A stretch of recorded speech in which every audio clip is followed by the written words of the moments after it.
If you are interested in securing a podcast interview or a guest post, or maybe even something a little bigger like a magazine opportunity or a digital media hit, well then you are gonna like this one. Keep watching. If we've not yet met, my name is Ashlyn Carter and I'm a conversion copywriter and brand and launch strategist for creative entrepreneurs. But fun fact, before I did this whole small business thing, this is my background. I studied journalism in college and then went straight into the world working at a full-service communications firm doing marketing and PR. Think Emily in Paris, but like not Emily in Paris at all. I say this because I've been on both sides. I've been the one that's pitching and landing in coverage like Bon Appetit and USA Today, and I've been on the other side. One of my very first jobs, totally inspired by Devil Wears Prada, saw that in high school, knew this is exactly what I wanted to do with my life. I've written content for outlets like Southern Living and Style Me Pretty. I'm telling you this because now I pitch and land coverage for my own brand and business, and I want to show you how you can do that too with this template. Let's get into these 4 pieces of a pitch. Number 1, the hook. I found a very interesting study that showed that journalists like to get a pitch that is about 100 to 200 words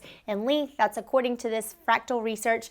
This though is what that looks like. This is 100 to 200 words. That's not a lot of space. So what we need to keep in mind with number 1, the hook, is to get to the point and get to the point fast. I start off all of my pitches by saying that. I know you're busy, I'm gonna make this fast. That also holds your feet to the fire. Nearly 47% of journalists in another study said they get at least 11 pitches a day, while nearly 29% get over 26 pitches on their desk every single day. That's a lot. So you're trying to break through all that noise and get them to pay attention to you. You're gonna do that with 2 strategies. The first is you have to be newsworthy. You don't have a choice. And the fact that your company exists is not a story. For those of you that are in Prime to Launch, I have a 60 and 60 exercise in there you can go back and revisit. I'll link Prime to Launch below this video, but that's how to generate 60 content ideas in 60 minutes. You can also use that to story mine for ideas that you could pitch to journalists and writers. This hook is a quick one-liner that showcases why what you've got should be interesting to that outlet. This is your shot, get to it fast. Also, that whole concept of if you can't explain it clearly, then you don't understand it well enough,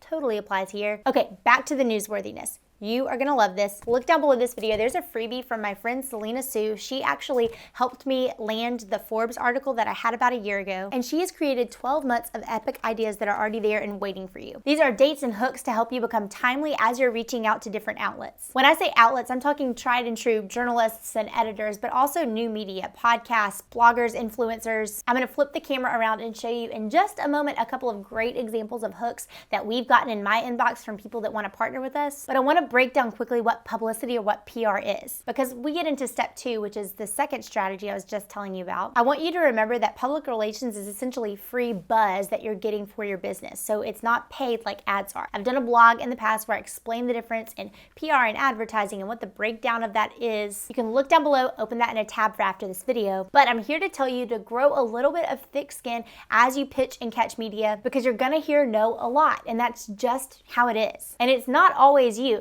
because think about it. This journalist or writer is trying to appeal and serve is the key word there, an audience and their interests. It may be a timing alignment thing. Your story's great, it just doesn't fit what they've got coming down the pipeline. I'm gonna give you some tips at the end for 2 words specifically that I want you to start including in your pitch, so be sure to watch until then. But let's go ahead and get into step 2 of this. This is the relationship intro. The big elephant in the room secret to getting PR for your brand is that it is all about relationship, all about it. You want to be knocking on the right door. And this is why a spray and pray approach or sending out some press release or whatever, it's not gonna work. That's just not effective. Instead, it takes spending about 15 to 30 minutes crafting a great pitch to someone specific. Don't send this to a general inbox, but start to try to figure out a relationship. Look and see if you can identify the writer, the reporter, the editor, the blogger, whomever is covering a certain beat or area of specialty, and that's the person that you want to talk to. Yes, this requires a little bit of internet sleuthing. Some of your best tools here are going to be LinkedIn. That's my #1 go-to to figure out who works where. Search engines and Twitter can be helpful as well. What you're trying to do here is figure out who is the right human being that you need to send this to, and also what have they produced recently that you can comment on, you can share with your audience. You want to build some kind of rapport with that person before you ask them, scratch my back, I'll scratch yours. Relationship. You want to establish yourself yourself as someone who is authoritative, has integrity, and they can trust. We talked earlier about how many pitches, the sheer volume of emails that these people are getting every single day. So that second strategy to cut through the noise is talk about the relationship.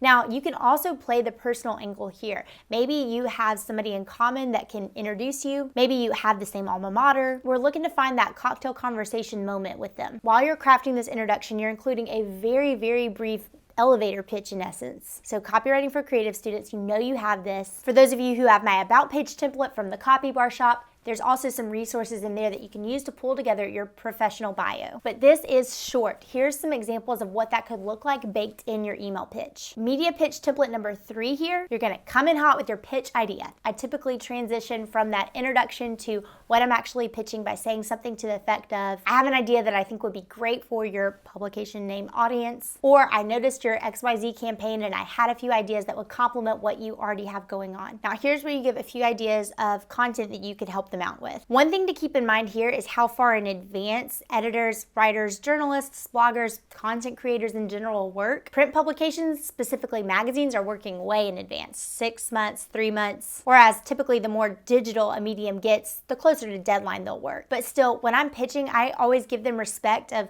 kind of coming into it saying, I know you're working way far out. You're probably already going into Q3 content planning, but I had an idea. Here, maybe you're bulleting out 1 to 3 ideas that you would like to be a guest expert in and contribute. These are topics either you usually comment on or things that have come up in the news recently that you can speak to. Obviously, it goes without saying you need to be an expert in these. If you're wondering if you're an expert, a great gut check is if somebody handed you a mic, could you just go and riff for 30 minutes on the subject? Somebody stuck a quarter in you, you could just go.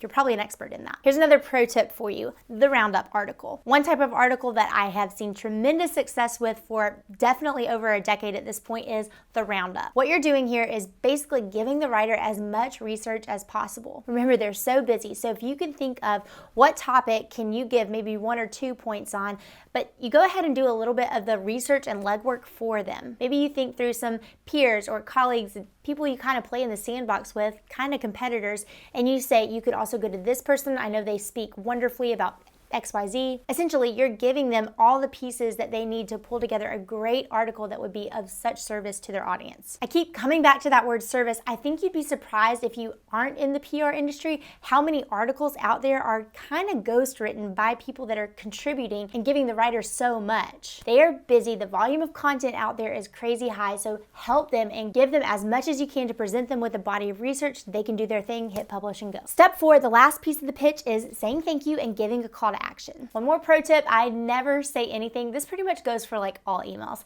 I never say, I hope to hear from you. I say, is this something that you would be interested in? Is this a topic that you would like me to gather more details on? Would you mind keeping me in mind as you plan out next quarter's podcast interviews? Something like that. You also may need to follow this up a couple of times. That's okay. All right, let's look at some real life media pitch templates so you can see how I took the template and fashioned it to work for a pitch. So this one, to give you the background on this was somebody that I had met in person at a coffee shop before. I knew who they were, knew who their brand was, but beyond that, we did not have much of a relationship. So I sent this out asking to be on their podcast. It not only resulted in some traction there, but they actually came back and asked kind of to take the partnership to the next level and wanted to affiliate for my program and pitch it to their list. And that was huge because their audience was massive and I had no idea that they would ever be interested in somebody like me, but I guess we just had to get the ball rolling and it took this pitch to do that. So there's the copy for that pitch. Another one I wanted to show you, this is a little bit different. So this brand had reached out in DMs. I kind of talk about the back and forth between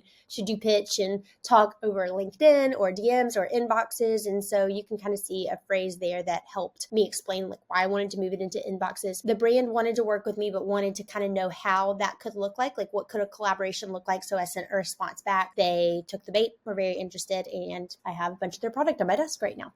Okay, let's move over. I wanted to show you a few that we've received. So in here, I thought this was great. Look how short this is. However, I don't have an athletic brand at all, and I don't think professional boxing athletes are in my audience. Shout out if you are. So while this pitch is completely like, this is what I mean spray and pray, where, I mean, they've done zero research on my brand. But I think like this last sentence is great. I like quick background on us and the very brief information they give, but 0 out of 10 as far as doing the research. I'm pretty sure they don't even know who I am. The last example I wanted to show you, this is a great pitch that came in. I like how it starts off with a question and it's pretty like softball, like absolutely. Most people do like to share that story. And then they also give me the benefit. Now they took their elevator pitch and just put it into 3 bullets. And I think that's so great. I do this in my pitches. I hyperlink my website and look at how quick their elevator pitch on who they are is. So that's great. I like, if you're interested, I can send more details. Again, like I say later in the video, I would always recommend saying something like